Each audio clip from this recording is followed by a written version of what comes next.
Barczyk has dedicated his life to the reptile hobby for the past 25 years and is a breeder of many kinds of lizards and snakes.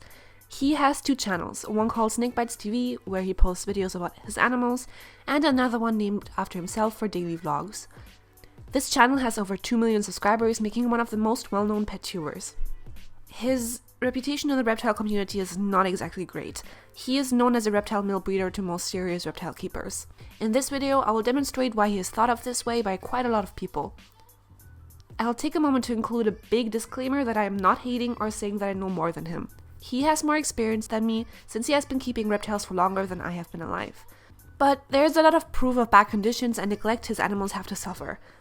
For example, I think we can all agree that just because someone has been a kindergarten teacher for 25 years doesn't mean that all kindergarten teachers are great people, right? Really, just hear me out before you comment and insult me.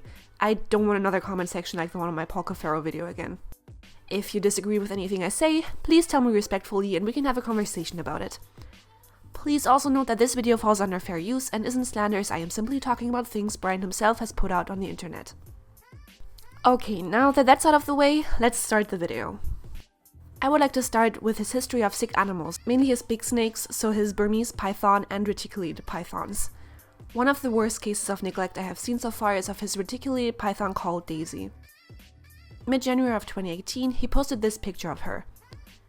If you know anything about snakes and respiratory infections, you will realize that the bubbling around her mouth shows that she has a very severe RI and mouth rot. He has defended himself by saying that she's fine and that she's been doing this for 5 years, so he doesn't need to see a vet with her. Even though even just a quick Google search shows that bubbling is a strong indicator of serious health issues.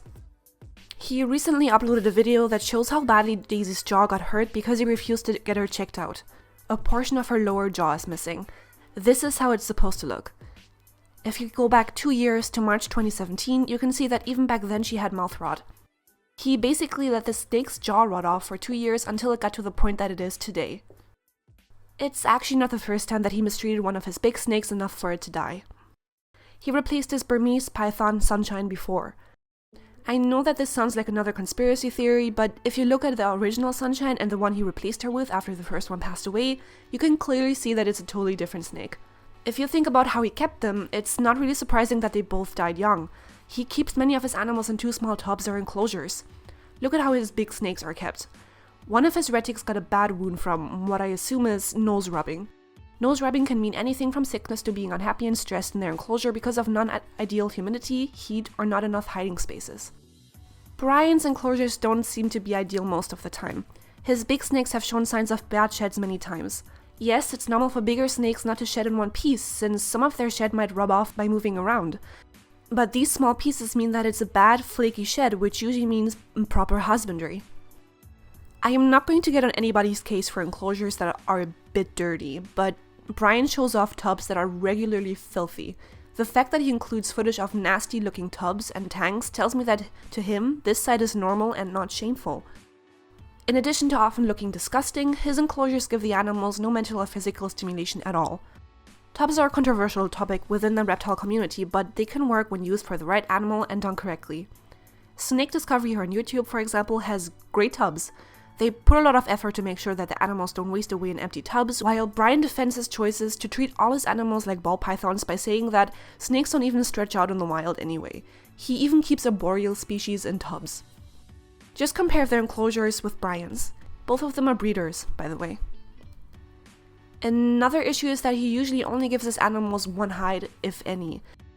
This means for the animal that they can't thermoregulate properly, as the animal will have to choose between being too hot or cold and feeling scared to sit out in the open. Usually reptile owners give their animals one hot hide and one cold hide so they can choose where they want to go without overheating, freezing, or feeling scared. Brian has upgraded a few of his animals to enclosures other than tubs, either for his zoo or because his viewers forced him to, like when he showed off a monitor in a tub and then put that monitor in a bird cage. Most enclosures he has in his zoo are also not ideal. Look at this tank. This snake is way too big for it and doesn't even have a hide. Its water bowl isn't big enough either, so it wouldn't be able to soak in there if it needed to. His water bowls are also not always filled. Sure, water evaporates quicker in reptile enclosures, but that just means that him and his employees need to take better care of the animals. There's no excuse for letting their animals go thirsty. His zoo has also seemingly made him into even more of a drama queen than he was before. He constantly agonizes his animals so they strike at him, lets himself get bitten, lets his monitor escape by luring him out with prey and then panics while still recording. The list goes on. Come on, you can get it. Okay, get back in. Oh no! Oh no. Ow! Okay, now I'm in trouble. Get back here. Abasuku out! No! What are you doing? Oh my gosh, this is terrible. Okay, now I'm in trouble, guys. Now I don't even know what to do. One of the more ridiculous things Brian has done to his animals is feeding his retic a whole turkey, filming the process. The snake couldn't handle it, so she regurgitated it, which is a stressful thing for snakes to do. He still took her out the next day and bothered her. Snakes should be left alone for at least 2 days after eating or while doing shed, but he constantly pokes and annoys them anyway, and then uses this footage of them being in a bad mood for his videos.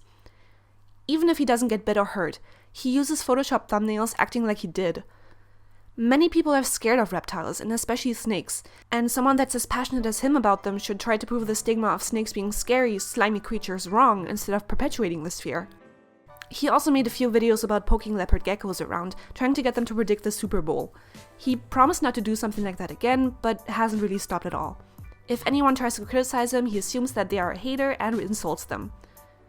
Even if they say they were a fan of him for many years, he treats them like dirt. For someone as positive as him, he sure responds to hate a lot.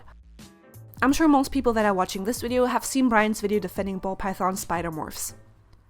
He himself has said that he doesn't make a lot of money on selling snakes nowadays, but someone did the math and found out that he has $70,000 worth of snakes ready to ship right now. They also found out that the spiders he sells alone are worth $10,000, so of course he would defend them. He has proven to be a sketchy breeder in the past. Many people have had experiences with him setting them mites, snakes with kinks in their bodies, sick reptiles, and even animals that had the nidovirus. That is an airborne illness that could possibly wipe out someone's whole reptile collection. It's no wonder that Brian has sick and mite-covered animals. He doesn't quarantine and even keeps reptiles with RIs next to healthy animals. One of the many examples of him impulse buying and not quarantining is when he bought geckos without telling his wife. She told him that only he will take care of them and that they are going to be another pet project of his that he will all kill. Here is a clip of this video. I was groveling a little bit. A lot. I wasn't sorry. But I just think it was a pleasant surprise that I picked them up, don't you? There was no pleasant surprise. What do you mean? Look at these tangerine hypos. Have you seen these? Look at these things. Look I how set them beautiful. up. I'm pretty sure I saw them. I know. If it was left up to you, they'd still be in the boxes. No, they wouldn't. Yes, they would. This is my baby. This is my pet project. I'm going to be pumping leopard geckos out. Okay, guys, this is his pet project. Nobody else in the shop is going to be allowed to touch these things. So make sure you call back week by week to find out how many have died, because he's going to forget about them, and that's what's going to happen. No. Not one other person is going to touch these or look at them. It's That's all fine, because on you. that's the way that they'll stay healthy, is if I take care of them. Okay. If you guys mess with them, they're going to Nope, die. nobody's going to touch them, so you Good. can't blame it on anybody else. I'm telling Good. John. I'm Good. telling everybody. Good. And Nobody touch them. And then when I'm making And I'm not money on feeding him leopard either. geckos, I you fed him can't- yesterday. I'm not feeding him anymore either. It's all on you. Good. This is what they look like. Can we capture that in a picture? Because when they're gone, you're going to want a memory. They're not going to be gone. They're going to They're be gonna in the multiplied. freezer, dead. They're going to be multiplied. No, Is what's they're going to not. happen. I don't kill stuff. We'll see. It's amazing to me that his own wife and co-workers clearly think that he is incapable of keeping animals alive and well, and yet he thinks he can take care of hundreds of pets in his zoo and breeding projects. I'm sure there are a lot of things I missed, but this is everything I'm going to talk about today. If there's anything that you think people need to know, please write it in the comments. Thank you for watching.